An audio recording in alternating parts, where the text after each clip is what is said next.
Hello guys, how are you. आप देख रहे हैं हमारा channel study with Ravindra sir. आपका हमारे channel study with Ravindra sir में बहुत बहुत स्वागत है। देखिए गाइस, आज हम आपके लिए लाए हैं एक ऐसा धमाकेदार टॉपिक जो क्लास 11 और क्लास 12 के लिए बहुत ही लाभकारी साबित होगा। तो देखिए गाइस, यदि आपको हमारा ये वीडियो पसंद आता है तो हमारे वीडियो को लाइक करें और तमाम दोस्तों में शेयर करें और हमारे चैनल को करें सब्सक्राइब। तो देखिए गाइस, आज का हमारा टॉपिक है फिगर्स ऑफ स्पीच। तो गाइस, ज्यादा देरी ना करते हुए तो आज का हम वीडियो करते हैं स्टार्ट। तो गाइस, आज का हम टॉपिक करते हैं स्टार्ट। तो देखिए गाइस, हम आज पढ़ेंगे फिगर्स ऑफ स्पीच के बारे में। तो देखिए गाइस, फिगर्स ऑफ स्पीच को हम हिंदी में कहते हैं अलंकार। तो गाइस देखिए, सबसे पहले हम जानेंगे फिगर्स ऑफ स्पीच कहते किसे हैं, यानी क्या मीनिंग हमारा फिगर्स ऑफ स्पीच का होता है। तो देखिए गाइस, फिगर्स ऑफ स्पीच का अर्थ अलंकार है। देखिए, इसका मुख्य जो कार्य होता है वो कथन की शोभा को बढ़ाना होता है। जिस प्रकार शरीर की शोभा बढ़ाने के लिए आभूषण धारण किए जाते हैं, उसी प्रकार भाषा को सुंदर और सजीव बनाने के लिए फिगर्स ऑफ स्पीच का प्रयोग किया जाता है। तो देखिए गाइस, हम क्लास 11th और 12th में जो फिगर्स ऑफ स्पीच पढ़ेंगे, सिलेबस के अकॉर्डिंग हमारे जो फिगर्स ऑफ स्पीच हैं वो क्या है गाइस, पढ़ लेते हैं। तो देखिए गाइस, सबसे पहले हम फिगर्स ऑफ स्पीच पढ़ेंगे सिमिल के बारे में, जिसको हम गाइस कहते हैं हिंदी में उपमा अलंकार, और दूसरा पढ़ेंगे हम मेटाफर के बारे में, जिसको गाइस हम हिंदी में कहेंगे रूपक अलंकार। एंड थर्ड पढ़ेंगे गाइस पर्सनिफिकेशन, जिसको हम पढ़ेंगे मानवीकरण। और नेक्स्ट नंबर 4 अपोस्ट्रोफी, जिसको हम हिंदी में गाइस कहते हैं संबोधनवाचक। और नेक्स्ट नंबर 5 पढ़ेंगे गाइस ऑक्सीमोरोन, जिसको हम हिंदी में कहते हैं विरोधाभास। और नेक्स्ट 6 पढ़ेंगे हम ओनोमेटोपोइया, जिसको हम पढ़ेंगे गाइस ध्वनि सूचक। और नेक्स्ट नंबर 7 पढ़ेंगे गाइस हाइपरबोल, जिसको हम पढ़ेंगे अतिशयोक्ति, जिसको हम हिंदी में कहते हैं अतिशयोक्ति अलंकार।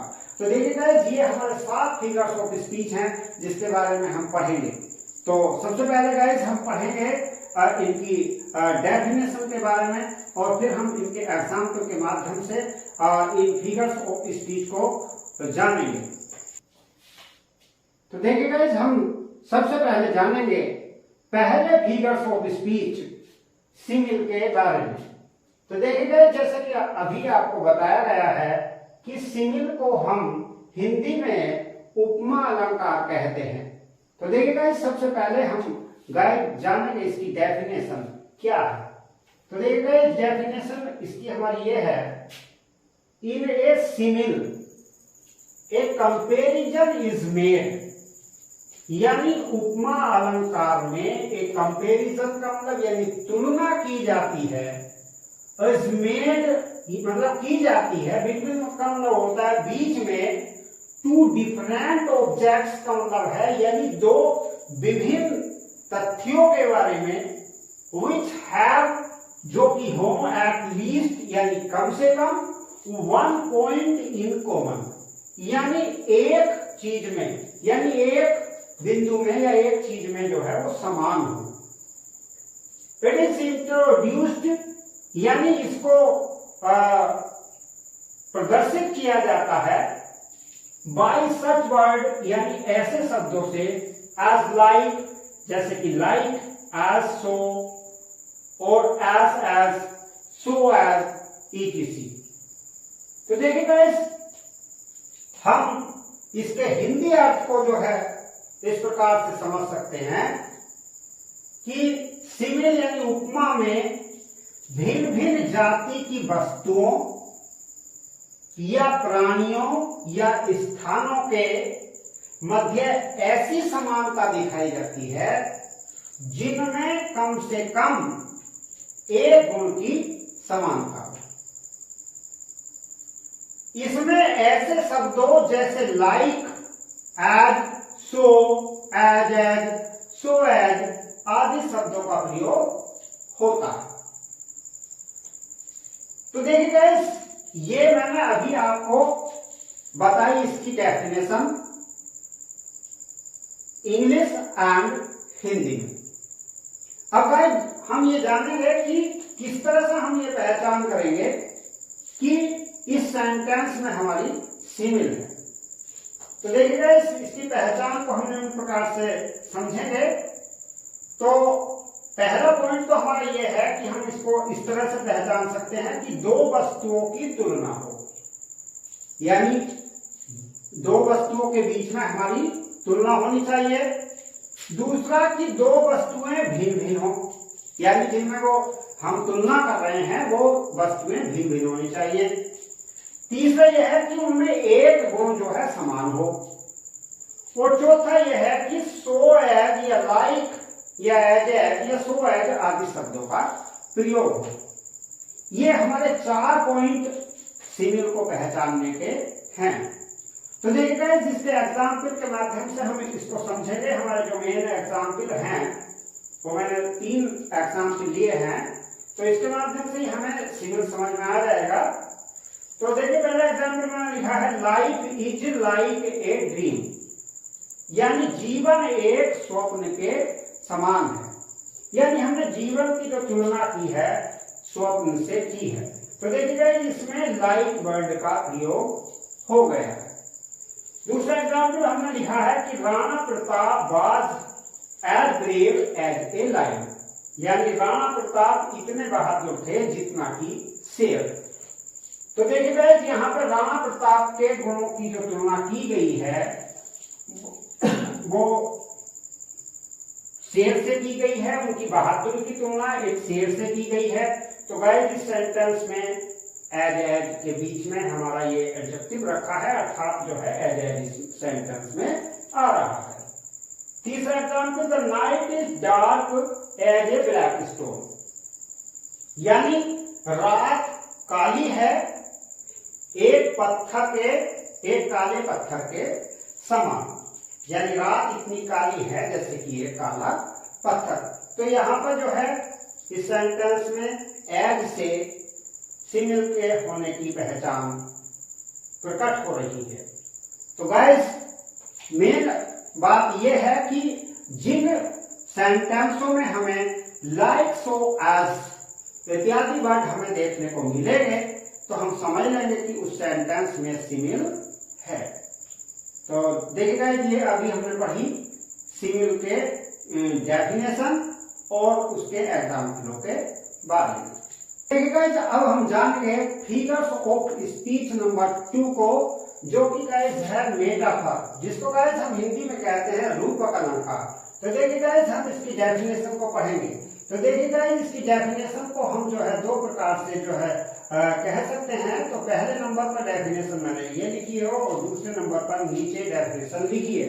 तो पहली डेफिनेशन को गाइस हम किस प्रकार से हमने लिखा है इसको हम समझ लेते हैं। तो देखिए गाइस मैंने लिखा है इसमें कि in a metaphor 2 things of the different kinds are compared but words of comparison so like or as are not used at all। क्या अर्थ है इसका? तो देखिए यानी इन मेटाफर यानी रूपक अलंकार में 2 things of the different kinds, यानी विभिन्न प्रकार की 2 चीजों की तुलना की जाती है, आर कंपेयर तुलना की जाती है। बट वर्ड्स ऑफ कंपेरिजन लेकिन तुलनात्मक शब्द सो लाइक या एज का प्रयोग बिल्कुल भी नहीं किया जाता। तो देखिएगा इस हिंदी में अर्थ को हम अच्छी प्रकार से इस प्रकार से समझ लेते हैं। मेटाफर अलंकार में 2 विभिन्न प्रकार की वस्तुओं की तुलना की जाती है, किंतु तुलनात्मक शब्द सो लाइक या एज आदि का प्रयोग नहीं किया जाता है। तो ये गाइस था हमारा मेटाफर। और अब इसके जो मुख्य एग्जाम्पल हैं जो हमें अधिकांश देखने को मिलते हैं वे ये हैं।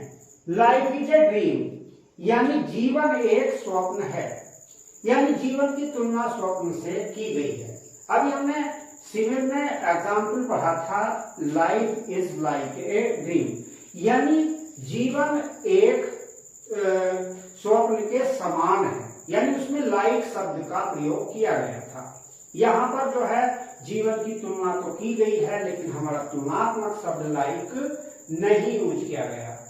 तो दूसरा एग्जाम्पल है, life is not a bag of roses, यानी जीवन फूलों की सेज नहीं है, यानी हमारी जीवन की जो तुलना की गई है वो फूलों की सेज से की गई है।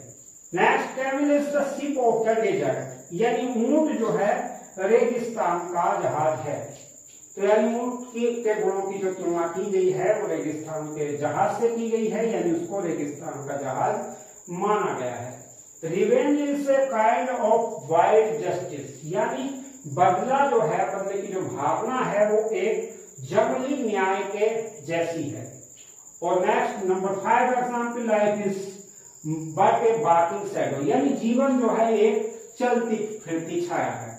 यानी हमारे इन सभी एग्जाम्पलों में हमने मतलब तुलना तो की है, लेकिन तुलनात्मक शब्द सो लाइक एज जैसे शब्दों का प्रयोग हमने इसमें नहीं किया है। उसके बाद डेफिनेशन हमारी 2 है, यानी हम इसको 2 प्रकार से परिभाषित कर सकते हैं। तो पहले हमने इस तरह से परिभाषित किया। दूसरी परिभाषा हमारी यह है कि ये metaphor is an implied simile, यानी मेटाफर जो है सिमिली का विपरीत है, विरोधाभास है। Here comparison is not expressed, यानी यहाँ पर जो है मतलब तुलना को प्रदर्शित नहीं किया गया है। तो हम 2 प्रकार से गाइस मेटाफर की डेफिनेशन को दे सकते हैं। तो ये गाइस अभी हमने पढ़ा मेटाफर के बारे में। तो देखिए गाइस, तीसरा जो है हमारा फिगर्स ऑफ स्पीच है वो है गाइस पर्सनिफिकेशन। इसको गाइस हम हिंदी में कहते हैं मानवीकरण। तो गाइस इसकी डेफिनेशन क्या होगी इसके बारे में हम समझ लेते हैं। तो देखिए गाइस, डेफिनेशन में हमने लिखा है कि इन पर्सनिफिकेशन लाइफलेस ऑब्जेक्ट्स और abstract ideas are thought of as living beings। क्या मतलब है इसका? यानी इन पर्सनिफिकेशन का मतलब है, यानी मानवीकरण में लाइफलेस ऑब्जेक्ट्स का मतलब है निर्जीव वस्तुओं को, और यानी या एब्स्ट्रैक्ट आइडियाज का मतलब है भावनात्मक विचारों को। आर्थोटोप का मतलब होता है मान लिया जाता है। एज लिविंग बीइंग्स का मतलब है यानी सजीव प्राणी के रूप में। यानी कुल मिलाकर हम इसको इस प्रकार से परिभाषित कर सकते हैं कि मानवीकरण में निर्जीव वस्तु या भावनात्मक विचारों को इस प्रकार मान लिया जाता है जैसे उसमें जीवन है या वो जीवित प्राणी हो। तो ये हमारी थी इसकी डेफिनेशन। अब इसके मुख्य एग्जाम्पल हमारे ये हैं, इसके माध्यम से हम इसको समझेंगे। लव इज ब्लाइंड, पहला सेंटेंस हमने लिखा है लव इज ब्लाइंड, यानी प्रेम अंधा होता है। यानी हमने इस प्रेम शब्द को अंधा मान लिया है। तुलना हमने इसकी जो की है यानी प्रेम शब्द की एक अंधे से की है। Experience is the best teacher, यानी अनुभव जो है सबसे अच्छा अध्यापक होता है। यानी अनुभव की हमने जो तुलना की है वो अच्छे टीचर के रूप में की है। इसी प्रकार से opportunities knocks at the door but once, यानी अवसर केवल एक बार दरवाजा खटखटाता है। यानी हमने अवसर को सजीव प्राणी के रूप में मान लिया है। इसी प्रकार से anxiety is sitting on her face, यानी चिंता उसके चेहरे पर दिखाई दे रही थी। यानी चिंता को हमने सजीव प्राणी के रूप में मान लिया है। इसी प्रकार से तो इस प्रकार से गए 5वें एग्जाम्पल को भी हम इसी प्रकार से समझ सकते हैं। तो अब देखिए गाइस, अब हम हमारा चौथा फिगर्स ऑफ स्पीच आता है अपोस्ट्रोफी, जिसको गाइस हम हिंदी में कहते हैं संबोधन। तो देखिए गाइस इसकी डेफिनेशन को हम इस प्रकार से कह सकते हैं कि इन अपोस्ट्रोफी इन एनिमेट ऑब्जेक्ट्स और डेड पर्सन्स आर एड्रेस्ड। तो क्या मतलब है इसका गाइस कि इन अपोस्ट्रोफी यानी संबोधन में इन एनिमेट का मतलब होता है अमूर्त, ऑब्जेक्ट्स का मतलब वस्तुओं को, और का मतलब या, डेड का मतलब मृत, पर्सन्स का मतलब होता है व्यक्तियों को, और एड्रेस्ड का मतलब होता है संबोधित किया जाता है। यानी इसके हम हिंदी अर्थ को इस प्रकार से कह सकते हैं कि संबोधन में अमूर्त वस्तुओं या मृत व्यक्तियों को संबोधित किया जाता है।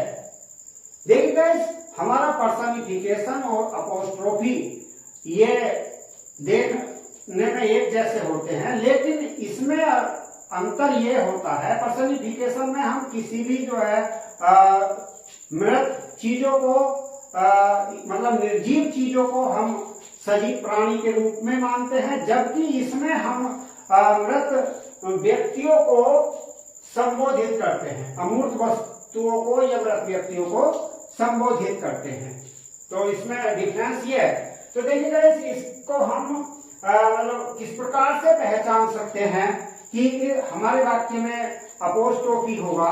तो गाइस हमने इसकी पहचान को लिखा है कि इसमें किसी नाउन के तुरंत बाद संबोधन का चिन्ह, यानी इसको हम एक्सक्लेमेशन मार्क कहते हैं, ये चिन्ह लगा हुआ हमारे सेंटेंस में मिलेगा, या कोमा यानी अल्पविराम आता है। तो देखिए जिस प्रकार से हमारे सेंटेंस लिखे हुए हैं, पहला सेंटेंस है वो वर्ल्ड और लाइफ और टाइम। तो हम देख रहे हैं पहले सेंटेंस में हमारे जो है एक्सक्लेमेशन मार्क लगे हुए हैं। इसी प्रकार से दूसरे एग्जाम्पल में कोमा लगा हुआ है, frailty Dai name is woman, यानी कमजोरी तेरा नाम महिला है। इसी प्रकार से वो death, why are you so cruel, यानी हे मृत्यु तुम कितनी जो है निर्दयी हो। तो इस प्रकार से इसमें भी हमारा एक्सक्लेमेशन मार्क लगा हुआ है। और इस प्रकार से चौथे सेंटेंस में ओ माइटी सीजर दाउ आर्ट माइटियट, यानी हे शक्तिशाली सीजर तुम अब भी जो है कितने मतलब शक्तिशाली हो। तो देखिए गाइस यहाँ पर इसमें भी एक्सक्लेमेशन मार्क लगा हुआ है। तो इस तरह से गाइस हम इस अपोस्ट्रोफी को पहचान सकते हैं। तो देखिए गाइस पांचवा फिगर्स ऑफ स्पीच है हमारा ऑक्सीमोरोन, जिसको गाइस हम हिंदी में कहते हैं विरोधाभास। तो देखिए गाइस इसकी डेफिनेशन को हम इस प्रकार से समझ सकते हैं। Oxymoron is the combination of two words of opposite meaning in one expression. यानी क्या अर्थ है इसका, यानी ऑक्सीमोरोन इज द कॉम्बिनेशन, यानी विरोधाभास एक कॉम्बिनेशन का मतलब होता है मिश्रण है, ऑफ टू वर्ड्स यानी दो शब्दों का, ऑफ अपोजिट मीनिंग यानी जो विपरीत अर्थ रखते हो, इन वन एक्सप्रेशन का मतलब है यानी एक कथन में। यानी हम ठीक प्रकार से इसकी डेफिनेशन को हम इस प्रकार से कह सकते हैं कि विरोधाभास अलंकार में दो विरोधी अर्थ वाले शब्दों को एक ही कथन या एक्सप्रेशन में कहा जाता है। तो देखिए जैसे हमने कुछ एग्जाम्पल लिखे हैं, उनके एग्जाम्पलों के माध्यम से हम इसको समझेंगे। एग्जाम्पल लिखा है हमने, लाइफ इज बिटर स्वीट, यानी जीवन कड़वा मीठा है। यानी हमने जीवन को जो माना है वो कड़वा भी माना है और मीठा भी माना है। यानी हमने जो है एक ही शब्द के दो विपरीत वर्डों को इसमें यूज किया है, यानी बिटर भी है और स्वीट भी है। इसी प्रकार से दूसरा सेंटेंस है, it is an open secret, यानी यह एक खुला हुआ सेक्रेट का मतलब रहस्य है। यानी हमारा ओपन का जो अपोजिट है वो सेक्रेट है। इसी प्रकार से the boy is irregularly irregular, यानी रेगुलरली इनरेगुलर, यानी इसका जो है हमारा जो है इसमें भी एंटोनिम यानी अपोजिट वर्ड को यूज किया गया है। इसी प्रकार से फोर्थ सेंटेंस में and having nothing he hath all, यानी उसके पास कुछ ना होते हुए भी वह सब कुछ रखता है। इसी प्रकार से पांचवा sentence he is ideally busy. तो इस प्रकार से जो है हमारे इन सभी सेंटेंसों में दो विरोधी अर्थ बताने वाले शब्दों को एक ही कथन में जो है रखा गया है। तो इस प्रकार से गाइस ये हमारा हुआ oxymoron figures of speech. Guys हम अब छठा जो है फिगर्स ऑफ स्पीच पढ़ते हैं, ओनोमेटोपोइया, जिसको गाइस हम कहते हैं ध्वनि सूचक अलंकार। तो देखिए गाइस इसकी डेफिनेशन को हम इस प्रकार से समझते हैं, in onomatopoeia the sound of the words suggests the sense of meaning. जिसका मतलब है गाइस कि यानी ध्वनि सूचक अलंकार में शब्दों की ध्वनि, साउंड ऑफ द वर्ड्स का मतलब है शब्दों की ध्वनि के द्वारा, सजेस्ट का मतलब यानी सुझाव दिया जाता है या मतलब प्रकट की जाती है। द सेंस ऑफ मीनिंग का मतलब है यानी शब्दों का भाव, यानी कहने का मतलब यह है कि ध्वनि सूचक अलंकार में शब्दों की ध्वनि द्वारा या उसके अर्थ अथवा भावना जो है उसमें प्रकट की जाती है। तो देखिएगा इसके हमारे मुख्य example, grunt grunt goes the हो, यानी हमारे इन सेंटेंसों में मतलब किसी ना किसी चीज की जो है ध्वनि वो निकलेगी और ध्वनि के माध्यम से ही हम पहचानेंगे कि हमारे इन सेंटेंसों में ध्वनि सूचक अलंकार है। तो देखिएगा जैसे कि ग्रंट ग्रंट गोज द होग, यानी होग माने स्वर होता है, यानी होग यानी स्वर, यानी ग्रंट ग्रंट की उसकी आवाज होती है, यानी वो गुर्राने की आवाज होती है। इसी प्रकार से cooing of dogs is very pleasant, यानी डॉग्स माने पाखता होता है, पाखते की कूकने की आवाज जो है बहुत मधुर होती है या बहुत जो है सुखद होती है। तो यहाँ पे डॉग्स की कूइंग की आवाज है। इसी प्रकार से द स्नेक्स आर हिसिंग, यानी सांप जो होता है वो फूंकार मारता है, सांप फूंकार मार रहे हैं। एंड बीज का मतलब होता है मधुमक्खी, और बजिंग का मतलब होता है यानी भिनभिनाना। मधुमक्खी गाइस भिनभिनाती है और सांप जो है फूंकार मारता है। तो इसी प्रकार से चौथे सेंटेंस में I hear the water lapping, यानी पानी जो होता है उसकी गड़गड़ाहट की आवाज होती है। और इसी प्रकार से I chatter chatter as I flow, यानी हमारा जो है जो मंकी होता है वो जो है चैटर चैटर यानी चैटर चैटर की जो है उसकी ध्वनि होती है। तो इस प्रकार से गाइस इन सेंटेंसों में हम ध्वनि सूचक अलंकार में हम मतलब ध्वनि के द्वारा ही इनको पहचान पाएंगे। तो ये गाइस था हमारा तो देखिए गाइस अब हम पढ़ेंगे लास्ट फिगर्स ऑफ स्पीच, 7वें नंबर का हाइपरबोल, जिसको गाइस हम हिंदी में कहते हैं अतिशयोक्ति अलंकार। तो देखिएगा इसकी डेफिनेशन किस प्रकार से हमने लिखी है, in hyperbole a statement is made emphatic by overstatement, यानी अतिशयोक्ति अलंकार में एक कथन को अजमेर का मतलब है बना दिया जाता है, एम्फेटिक का मतलब होता है प्रभावशाली, बाय ओवर स्टेटमेंट का मतलब है यानी किसी भी कथन को या किसी भी बात को बहुत बढ़ा चढ़ाकर या घटाकर, यानी अतिशयोक्ति अलंकार में किसी बात को बहुत बढ़ा चढ़ाकर या घटाकर प्रभावशाली बना दिया जाता है। तो देखिएगा हम इसके एग्जाम्पल के माध्यम से समझ लेते हैं। 10,000 saw I at a glance, यानी मैंने एक दृष्टि में 10,000 फूल देखे। तो देखिए भाई 10,000 जो है हम एक दृष्टि में कोई भी चीज जो है हम नहीं देख सकते। तो यहाँ पर इस सेंटेंस में बढ़ा चढ़ाकर बात प्रस्तुत की गई है। इस प्रकार से दूसरे सेंटेंस में reverse of blood flowed in the battle, यानी युद्ध के मैदान में खून की नदियां बह गई। देखिए भाई देखिए गाइस, कितनी भी मारकाट हमारे जो है मतलब देश में या जो है सारे संसार में क्यों ना हो जाए, खून की नदियां कभी भी नहीं बह सकती।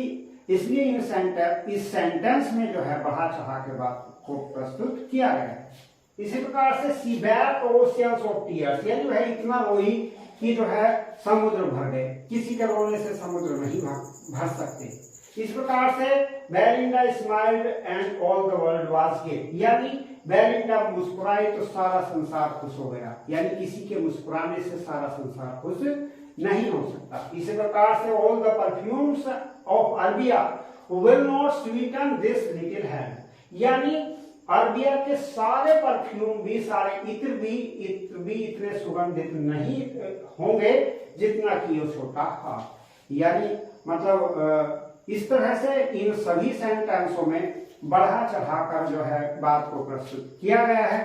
तो इस तरह से गाइज ये आज का हमारा टॉपिक जो फिगर्स ऑफ स्पीच था, ये आज हमारा समाप्त हो जाता है। तो उम्मीद करता हूं गाइस कि आज का हमारा जो वीडियो है वो आपको पसंद आया होगा। यदि गाइस आपको हमारा वीडियो पसंद आया है तो हमारे वीडियो को लाइक करें और तमाम दोस्तों में शेयर करें और हमारे चैनल को गाइस करें सब्सक्राइब। तो गाइस शीघ्र ही हम उपस्थित होंगे किसी अन्य टॉपिक के साथ। तो आपने हमारी वीडियो को देखा उसके लिए बहुत बहुत धन्यवाद। मिलते हैं नेक्स्ट वीडियो में।